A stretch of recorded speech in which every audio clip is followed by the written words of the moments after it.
If you're watching this video, that probably means you're registered for Econ 261, the first semester of Business Statistics at UNLV. And yes, if you're really excited, there is a second semester and a third semester and a fourth semester, and we could probably find you a fifth semester too. So that's my name, Robinson. My office is in Beam Hall, room 500, which is the last office down the end of the hall. Pretty easy to find. Get off the elevator, make a right, then make a left, or come up the stairs and make a right, and I'd be right there.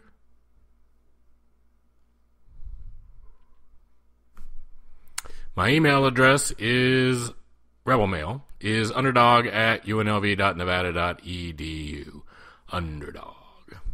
That's not a political statement. That's the cartoon guy. And the fact that I have that email address means I've been here a really long time. You can also get me through Web Campus. Your whole class, obviously, is taught through Web Campus and some videos on YouTube, and you'll be switching back and forth. But you need to be in Web Campus every day, every other day. You need to be checking the bulletin boards. You need to be checking things out. And you'll notice eventually that, there are some videos up there. So each section, and there are 10 sections in this class, each section you start with video, and then there's reading to do. After you get done with the video and reading, there's some practice stuff you can practice on. And there we go. And then after you're done with all of that, you take a quiz. So the 10 quizzes attached to the material, plus 2 extra quizzes, as we'll see. Ones that attach to the syllabus. So you need to be watching this video and reading your syllabus, because you're going to get a little quiz over that. It's make sure you read it. There are 4 tests in this class. So every now and then, we have the first test is actually over the first 4 chapters, but kind of usual in a textbook, there's not a whole lot of content in the first 2 chapters, and 3 and 4 are where we get serious. And then each chapter after that has 2 chapters in it, 2 sections. So you'll be doing each one. Grade scale in the class is 90, 80, 70, 60, no plus minus.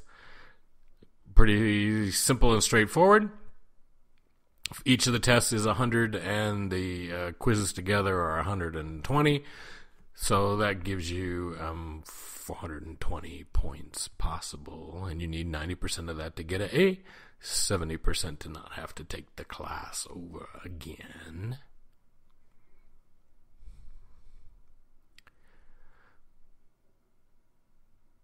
If you have an issue where you need to go visit the Disability Resource Center, please go do that.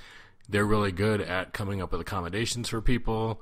And even though it's not usually a problem in an online class, if there's some conflict with a religious holiday during the semester, you need to let me know that. But you actually need to let me know that at the beginning of the semester, that something we have planned conflicts. And again, that's pretty unlikely in an online class. There's a huge online syllabus.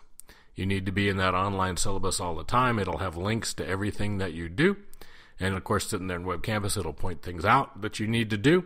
Step by step, the syllabus, if you follow it, should take you through the class. And that's the idea.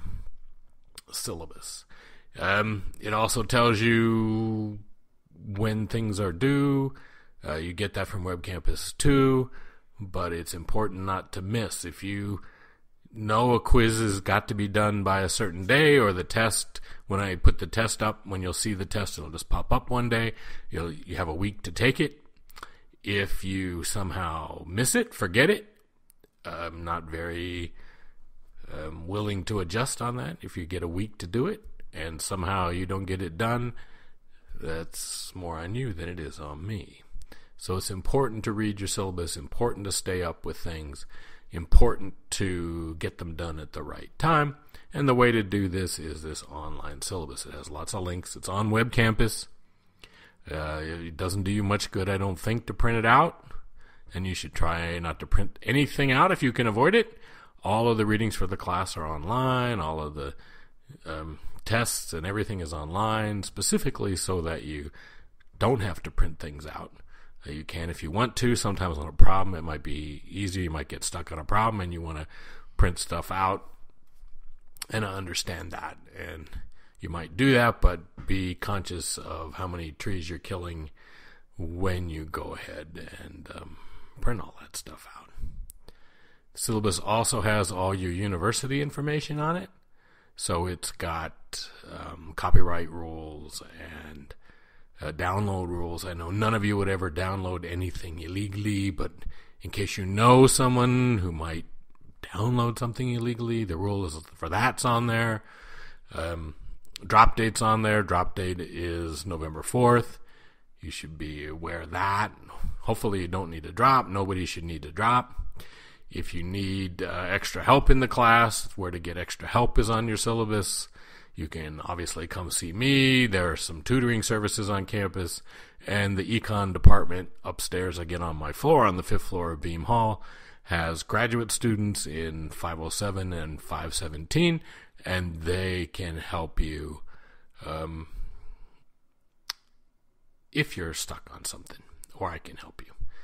We have some email rules. If you email me on a weekday, I'll get back to you for sure within 24 hours. If you email me afternoon on Friday, I don't promise to get back to you until noon on Monday, but I'll try to get back to you quicker than that and try to get back to you as quick as I can. But that's the normal time is 24 hours. That way you don't expect an instant response. The other things you can do, there is the discussion board on Web Campus. And so if you have a question with a problem, probably somebody else had that same question and they might have worked through it, and you can go post the answer up on the discussion board on Web Campus. Or you can put it in our Twitter, and maybe someone will tweety back at you. So, important thing to do this class is an active learner. And what we mean by that is really simple.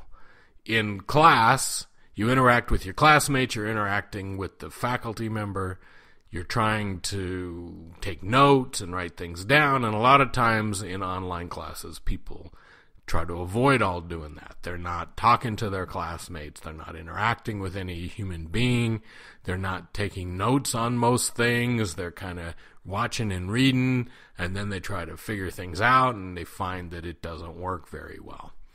To be effective in a class, you have to take the material in and change it somehow and put it back out.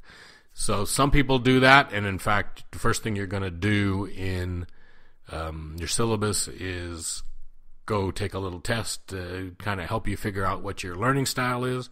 Some people are auditory learners. They need to hear things, and then to learn them, they really learn them better by explaining them to somebody. Some people need to write things down. I was a big flashcard guy. I could take my notes and turn them into flashcards and then just go through the flashcards over and over and over again. And every day you go to class, you make up a few more flashcards and your stack gets bigger, and you're going through your flashcards every day. And by the time the test comes, the test is really easy because you figured it out. If you're the right kind of learner for that, then that works really well. If you're auditory, if you're visual, different kinds of learners, different kinds of people learn different ways, and because you learn different ways, there are advantages to studying different ways for you. But you can't, well, I can't say you can't. There are a few people out there in the world who can just watch and read and they're good to go. But most people need to take the information that they're seeing and hearing, turn it into something else, and then go over it. But you can't just read your book and read your notes and make sense of things. You might need to reread your notes. You might need to do flashcards. You might need to explain it to somebody else. You might need someone to quiz you. There's all these things you can do, and you shouldn't be afraid to do them, especially because, again, you're in an online course, and lots of people in online courses don't do what they're supposed to do, which is interact. Learning is actually a social activity. People learn better when they're doing things not by themselves. People learn better when they're interacting with other human beings. And part of that is because to learn something, the best way to learn something is to integrate it into the knowledge you already have. So when you have a kind of a matrix of all your memories that are in your brain, learning, the best way to learn is to figure out some way to connect that knowledge, that new information, to something in your brain that's already there and that you already know.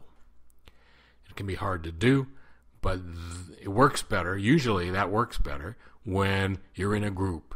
So you know that law students always do study groups, and medical students always do study groups, because you learn better not by yourself. There's a few people who are exceptions, but most people learn better when they interact with another person, and then they learn better when they're active in taking their knowledge and their information and turning it into something. So you need to figure out what works for you, and your first assignment is to try to figure out what works for you. It's incumbent on you. In an online class, we're a lot more dependent on you, the learner, to figure out what's going on than we are in a regular classroom class. Because in a classroom class, we're interacting, you can ask questions. Okay? So, winter is indeed coming. You need to get started. You need to make sure that you stay on schedule. Each section goes up. Things will come up. At the 4th week, and the 8th week, and the 12th week, and finals week, a test will appear. You have 7 days to do that test. You had a set of quizzes up. You need to finish those quizzes before you take the test. You have time to finish that test. You only get one sitting. You got to sit there and take it, just like you would in a regular class. You have the same amount of time to take that test you would have in a regular class. Take the test. Hopefully do well.